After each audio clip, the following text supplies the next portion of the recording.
I must say I'm slightly shocked about the story of Nadine Dorries defecting to Reform UK. She's never been a figure to pass quietly. She thrives on drama, on headlines, and on declaring some grand end of days moment for British politics. So it's fitting, in a way, that as Reform gathers in Birmingham for its annual conference, she should arrive with a bang, declaring the Conservative Party dead and Nigel Farage the only politician with the answers. I'm not shallow. Let's pause and remember this is the woman who once tied her fortune so tightly to Boris Johnson that she wrote hagiographies of him, appeared on television defending his every indiscretion, and even, we are told, begged him to put her in the House of Lords. He declined. Despite her loyalty, she resigned from Parliament in fury, accusing Rishi Sunak of betrayal, and now, in a move that is both utterly unsurprising and yet extraordinary, she has defected to Reform UK. Doris insists that she hasn't changed. The Conservatives, she says, have. It's the same refrain we have heard from Jake Berry, David Jones and a string of other defectors, but the irony is obvious. Reform UK is not so much a new movement of principle as the old Conservative right repackaged under Nigel Farage's endless energy. It is grievance politics with a populist gloss. What does her arrival mean? In one sense, not much. Doris is not an MP any longer. She holds no office, save her platform in the Daily Mail. But in another sense, it is quite significant. Symbolically, she was once a cabinet minister, a close ally of a prime minister, and an author who built a popular following beyond Westminster. Her book, The Plot, is an absolute hoot and a page-turner. If the Tories are losing figures like her to Reform, then Camille Badenoch's party is bleeding in the very space it needs to defend, the populist anti-metropolitan heartlands. I would predict that in the next few months you will start to see real politicians, sitting politicians in the House of Commons defecting from the Conservative Party to Reform. I think you might also see some politicians defecting from the Conservative Party to the Lib Dems. And I think within the space of a few months, there may well come a point where the Conservative Party loses its position as the official opposition. Will she be rewarded? Well, perhaps. Farage is fond of dangling peerages in conversation, if not in reality. He doesn't have that option at the moment, but he has demanded it.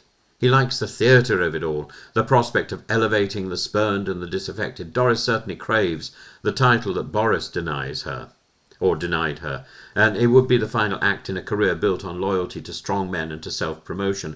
Her speech to Reform will be full of the usual tropes: law and order, immigration, the waste of public spending, and a call to make Britain great again. She says she will disagree with Farage in private, though one suspects the disagreements will be muted, for she's shown time and time again that loyalty to a leader matters more to her than independent thought. But what does it tell us about the state of British politics? Three things. First, that Reform is now strong enough to attract real names, not just discontented councillors. Second, that the Conservatives are no longer a broad church but a divided sect, unable to keep hold of their own veterans. And third, that the cult of personality still trumps the discipline of parties. Nadine Dorries has moved from worshipping Boris Johnson to elevating Nigel Farage. Tomorrow, who knows? The tragedy is that British politics is becoming less about ideas, more about allegiances to individuals, and the Tory party may not yet be dead, but it is certainly hollowed out when figures like Doris prefer the theatre of Farage to the substance of governing. And so we return to the peerage question. Boris Johnson refused to make her Lady Doris. Nigel Farage may, at least in fantasy, offer her that bauble. She has always been in pursuit of titles and proximity to power. Whether she gets them in Reform UK remains to be seen.